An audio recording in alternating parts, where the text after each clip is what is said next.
Fucky! Fucky, little Fucky! Where are you? Come here, Fucky! Oh, I forgot. Fucky doesn't come when you call her. She just looks at you funny and walks away. So, sorry. Ain't gonna be no dog in this movie. You can have still pictures if you want. I don't have any movies of Fucky. So, what do you want? Here, Fucky! Here, Fucky! Come here, Fucky! Fucky! The dog's name isn't really Fucky. It's Bailey. But that's a dumb name for a dog. So, I like Fucky. It's short for fuck dog food. I want lobster tail. And that's too long a name for a dog, so you just shorten it to Fucky.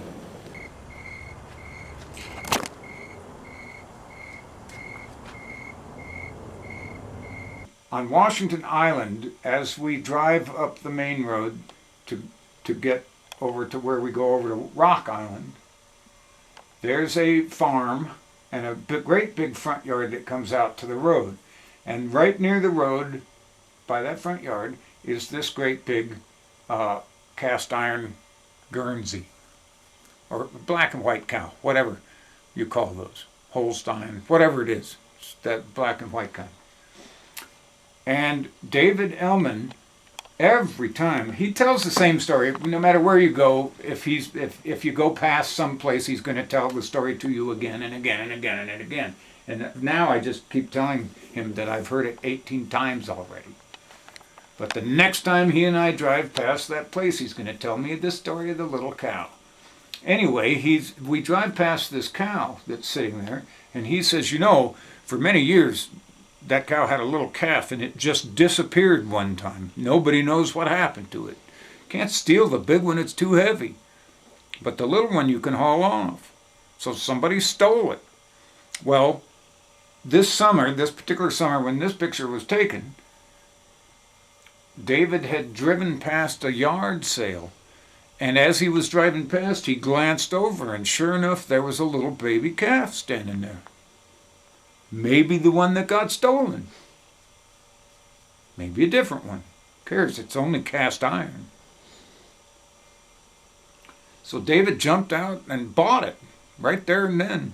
Bought it, put it in his truck, and came back to Camp David with it. And it sat on the front porch at Camp David for a few weeks. And so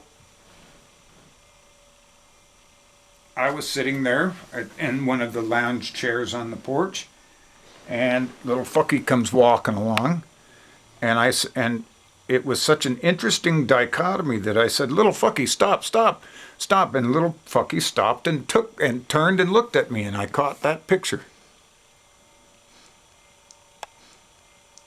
So David finally puts her in the truck, and we go up to Washington Island, and we're driving past that farm, and in a flash, he jumped out, and he put the cow back with its mommy, and didn't tell anybody, and I'm sure the neighbors, the people that owned the property were dumbfounded to find that little calf back with its mother after all those years. It had to be 10 years. So that's the story of Fucky and the little calf.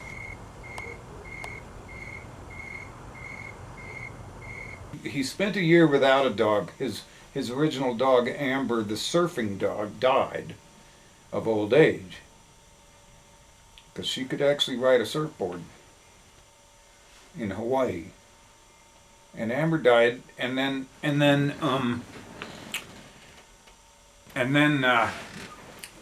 he went on Facebook and he said, "I just picked up what do you call them? Those kind of dogs you get at the pound, orphan dogs or something, whatever you call them. Okay, I just picked up this dog at the pound, and I want people to help me name her." Oh, people came up with stupid dog names like, I don't know, what's a stupid dog name? Frisky. So I said, well, why don't you name her something really unique like And I just made this up. It came out of my butt. I said, how about fuck dog food? I want lobster tail.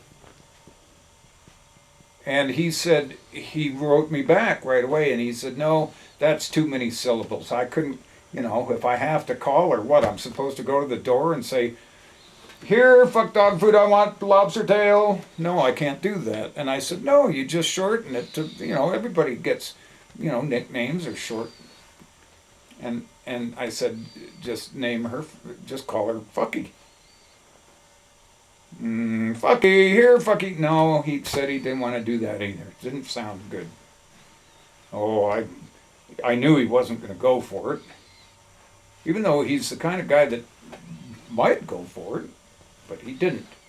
And he named her Bailey instead. Well, I'm going, well, if you're going to name the dog anyway, then why did you ask your friends? Come on, don't ask your friends to go through all that trouble if you're just going to pick out the name anyway. So he called her Bailey. Well, being, pissed off, I just decided to start calling her Fucky. I call her Little. If I'm talking about her to other people, she's Little Fucky. If I'm calling her, it's just Fucky. Here, Fucky. Here, Fucky. I use a falsetto voice when I call her, because it seems like that's what you might do with a dog. Here, Fucky.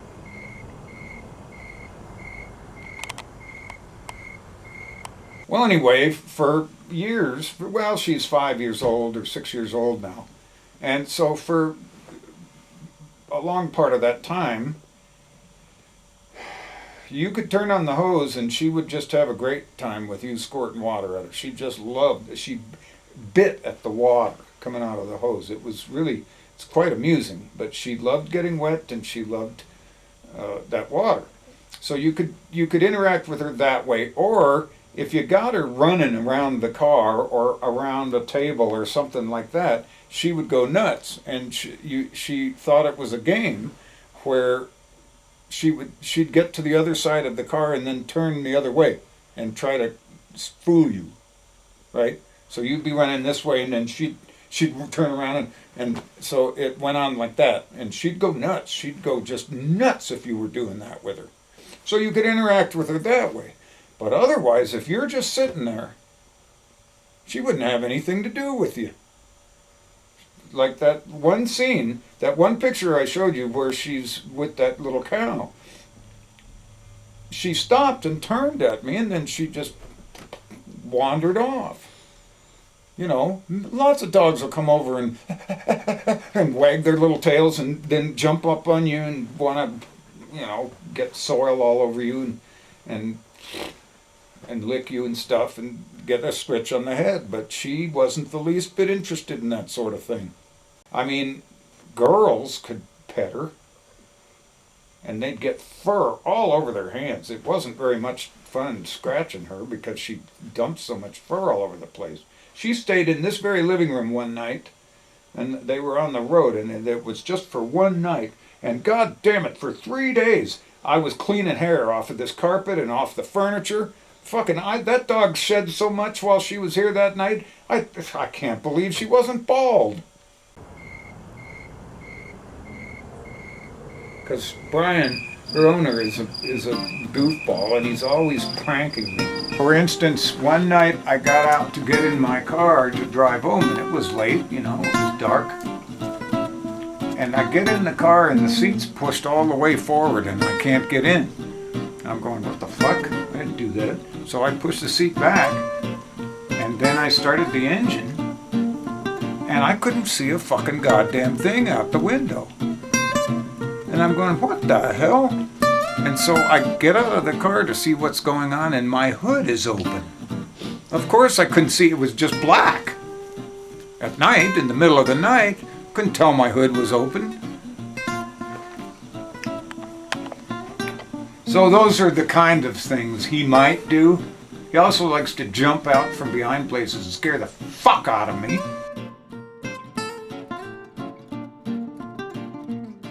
Dog is white with black spots all over it. It's not a Dalmatian, but it's like that. One side has a great big black spot, the other side is white with little spots. So I came up with this great idea. And I got myself a new Sharpie, started drawing new spots on her with the Sharpie. And I was getting rather prolific with it. I was putting obscure places, but you know, if you knew your dog well enough, you'd probably start noticing that she was getting more black spots. And I made the colossal mistake of telling this girl that lived there, this young girl,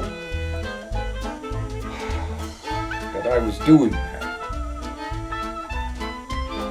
And she went right, I said, don't you tell anybody, don't you say a word.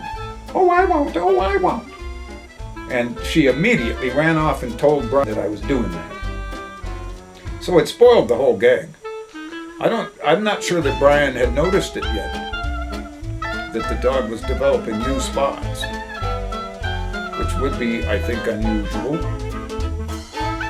And Brian came to me the next day and he said, oh well, I had to take Bailey to the vet today. And I said, oh, what's the matter with her? He said, well, I thought she was having some kind of a skin problem. Well, he was making that up. Of course he didn't take her to the vet. But she shed so much that my black spots that I was drawing on her from 2 or 3 days apart would fall out and disappear. And somebody actually came up to me and said, how dare you draw with a magic marker on a dog? And I'm going, well, what's the problem with that? Not going to hurt her. Well, why would that hurt her? Especially when she sheds it off so fast. She just wasn't terribly, interested in people. She was interested in Brian because he's the one that gave her hot dogs. But other than that, she wasn't very interested. If you had food, she'd come over and sit and look at you. But I never fed her. I don't like feeding dogs from my plate. Anyway, all these years, it's been fucky. Oh, she recognizes that coming from one person because I'm the only one that does it. Nobody else calls her fucking. And which kind of hurts my feelings, but that's okay. So anyway, Brian lives in a chicken shack. It's a ramshackle shack out in the yard across from the porch there. Anyway, so Fucky lives out there with him in the chicken shack. And this last summer, he found himself in a pittance of trouble with the law, and they arrested him and put him in jail in Sturgeon Bay. They took him down to the Sturgeon Bay jail. He fell asleep in the front seat of his pickup truck because he'd been drinking too much and he didn't want to drive. So he parked someplace and then fell asleep, but he made the monumental mistake of leaving the keys in the ignition. This was actually in Phoenix that this happened. And that somebody called the cops because they didn't know whether he was in there dead or not, and they called the cops, and the cops came and knocked on the window of his car and woke him up and found the keys in the ignition, gave him the old balloon test, and determined he'd been drinking. So if you're asleep in the front seat of your car with the keys in the ignition, it's the same as drunk driving. They arrested him and he was tried and found guilty, and they sentenced him to 2 weeks in jail. Well, he lives in Wisconsin during the summertime and he has a job up there, so he drove back to Wisconsin. They let him drive back to Wisconsin, and the idea was that he was going to spend his 2 weeks in jail up there at some point. So they put him in jail. Oh, in October. I think it was in October he spent his 2 weeks in jail. And during that time, and it was getting pretty cold out in October in northern Wisconsin. It gets chilly. And little Fucky sat on her couch staring at the chicken shack. And she would just put her head down on her paws like this and just her sad little eyes would just be staring out there because Brian went away and he never came back. And she was totally melancholy and forlorn. And it was the saddest thing I've ever seen in my life. And, oh my, I felt so bad about little Fucky being all alone and just staring at that chicken shack all the time that I started to go over and sit with her and just scratch her on the head and Fucky, Fucky, little Fucky. And okay, and she would just sit there and stare at the chicken shack. Well, 2 weeks goes by and I wasn't there at the time, but Brian somehow found his way back to Camp David, and apparently there was this completely joyous reunion where the dog just went completely ballistic. They were reunited and everything was sort of back to normal until the next time I came over. That dog bounded toward me and jumped up on me and like crazy, just like crazy. And since then, the dog has been like my best friend. The dog never stopped going nuts over me. Whenever she sees me now, she goes crazy. And it was never like that before this. It's like it really should be made into a Disney movie called My Best Friend Fucky.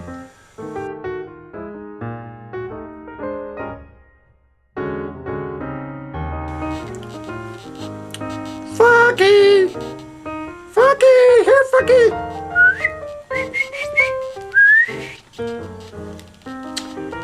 Oh, this is a song about little Fucky. It goes black and white and black and white, black and white and black. I can sing a Fucky, sing a Fucky, sing a Fucky too. How's that? Okay. Cut.